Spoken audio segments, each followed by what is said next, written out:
안녕하십니까. 개념이 잡히는 일반 물리학 7장 할 차례입니다. 운동 에너지와 일에 대해서 공부를 할 텐데요.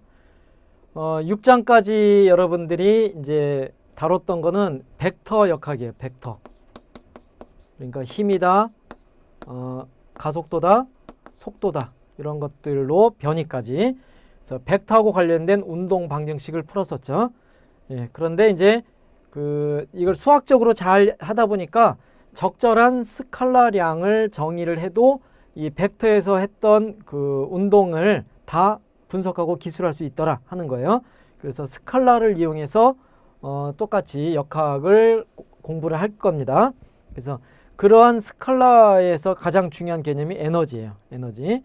그리고 에너지하고 관련된 것이 일이라는 것이 정의되는데 이 7장에서는 운동 에너지하고 일에 대해서 정의를 해보자 하는 겁니다.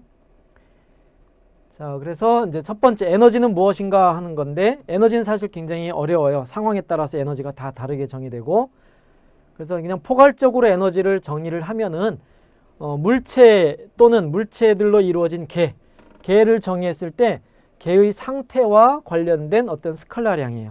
상태를 표시해주는 물리량이다. 그렇게 생각하면 되는데 그러니까 또는 이제 그러한 물체를 만들기 위한 조건들, 필요한 것들 그런 것들하고 관련된 스칼라량이다 하는 거예요. 굉장히 뭐하죠? 네. 일단 중요한 건 스칼라량이고요. 개의 상태를 알려준다 그건데 중요한 거는 왜 에너지가 중요하냐면 에너지가 보존되는 법칙을 우리가 찾아낼 수 있어요. 그래서 보존되는 것에 이제 첫 번째 보존이 나오는데 보존이 되면 변하지 않는 거죠. 그럼 일정하기 때문에 뭐 1번에서 2번으로 변화가 일어나더라도 전체 변화는 뭐 1이 줄고 2가 늘어나더라도 이 전체 변화량은 없는 거예요. 그러니까 수학적으로 하나의 조건식을 우리가 찾아낼 수 있고 그 조건식을 이용하면 다른 물리량들을 찾아낼 수 있는 거예요. 그래서 물리적인 분석에 굉장히 중요한 단서가 되는데 그래서 그러니까 에너지가 보존이 된다는 건 뭐냐면 에너지가 이러한 스칼라량이기 때문에 개의 상태와 관련돼서 스칼라량을 여러 가지를 정의할 수가 있어요. 그럴 때 이제 각각의 에너지가 되겠죠. 그럴 때 그런 에너지가 형태가 바뀔 수가 있어요. 그러니까 예를 들면 운동 에너지, 뭐 위치 에너지. 그래서 운동 에너지가 위치 에너지가 될 수 있고 위치 에너지가 운동 에너지 될 수도 있고 그렇게 되는데 이렇게 변할 수 있지만은 그래서 변해서 또는 물체에서 다른 물체로 전달될 수 있어요. 그러니까 하나의 물체에 대한 에너지가 운동 에너지에서 위치 에너지로 변할 수도 있고 아니면 A라는 물체가 갖고 있던 에너지가 B라는 물체로 전달이 될 수도 있어요. 그렇게 되지만 이 개 전체의 에너지 전체 합은 항상 일정하게 유지가 돼요.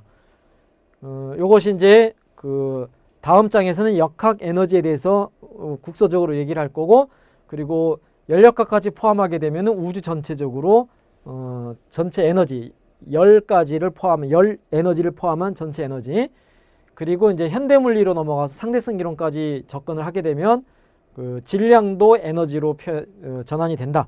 그래서 질량 에너지 전체의 합이 일정하다 하는 얘기까지 확장할 수가 있게 되는 거죠. 그래서 일단 보존될 수 있는 양이 에너지다.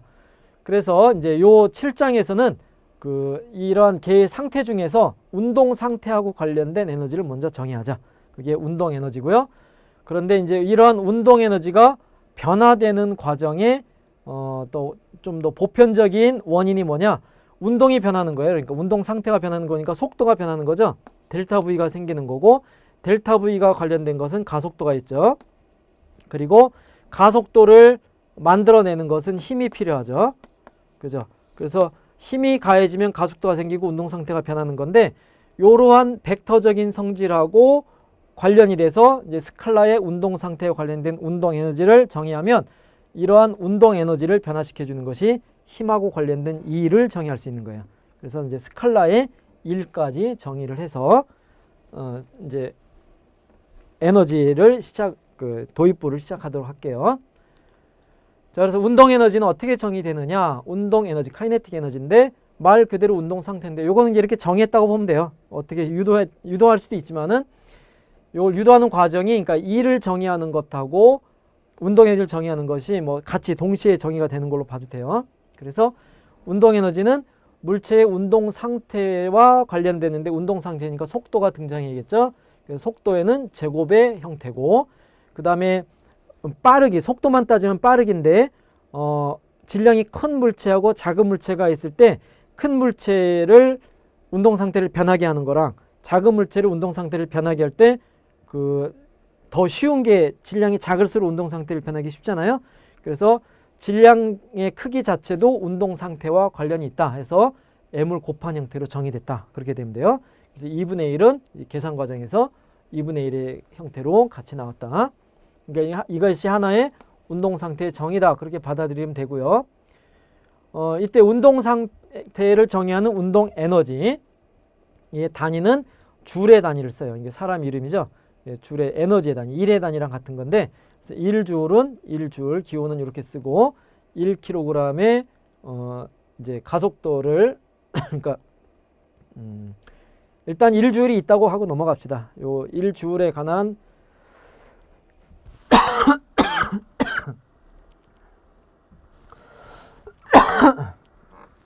죄송합니다.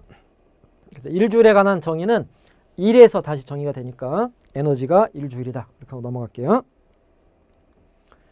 자, 그래서 바로 1을 정의를 하면, 그럼 1은 어떻게 정의되냐면 1에 대한 정의보다는 지금 1에 대한 개념인데 구체적인 정의는 요 다음에서 얘기할 거고요. 1이 뭐냐라고 하면은 힘하고 관계된 거예요. 힘. 1을 얘기하려면 힘이 있어야 돼요. 어떤 힘이 하는 일이 되거든요. 그래서 1의 주체는 힘인데, 힘이 물체에 작용을 하면 아까 얘기했죠. 힘은 이제 벡터적으로는 운동 상태를 변화시켜서 가속도, 속도 변화, 그리고 변이까지 생길 수가 있는 거죠. 그런 건데 그걸 이제 스칼라로 생각을 하면 힘이 작용에 대해서 힘을 통해서 에너지예요. 에너지의 변화가 생긴 건데 그때 전달되는 거예요. 그러니까 이 일은 전달된 에너지, 이동하는 에너지, 갖고 있는 에너지가 아니에요. 그러니까 나한테 힘이 가해져서 내가 일을 받았다. 그러면 일의 형태로 에너지를 받아서 내가 갖고 있을 때는 에너지가 되는 거예요. 일이 아니고. 그래서 일 에너지라는 표현을 안 쓰고 일은 들랑달랑하는 거죠. 나하고 주변 환경하고의 에너지를 주고받는 방식인데 그 방식이 힘이 개입이 돼야 돼요. 힘이 개입되지 않으면 일이 아니다 하는 거예요. 그래서 이제 일은 요거 스칼라예요. 스칼라인데 스칼라는 양수가 있고 음수가 있죠. 그래서 양의 1, 양수가 됐다. 그거는 0보다 크다. 양수를 더하면 늘어나는 거죠. 그래서 양수면 양의 1이면 에너지를 받는 거예요. 그래서 에너지가 증가하죠. 그 다음에 음수면 에너지를 내놓는 거니까 에너지가 감소하게 되는 거예요. 알겠죠? 그래서 스칼라의 플러스 마이너스 양음의 의미가 이제 좀 더 명확하게 일과 에너지 관계에서 정리를 해야 되고요. 일은 에너지랑 같은 단위예요. 일이 형태로 에너지가 전달되는 거기 때문에 같은 단위다. 예.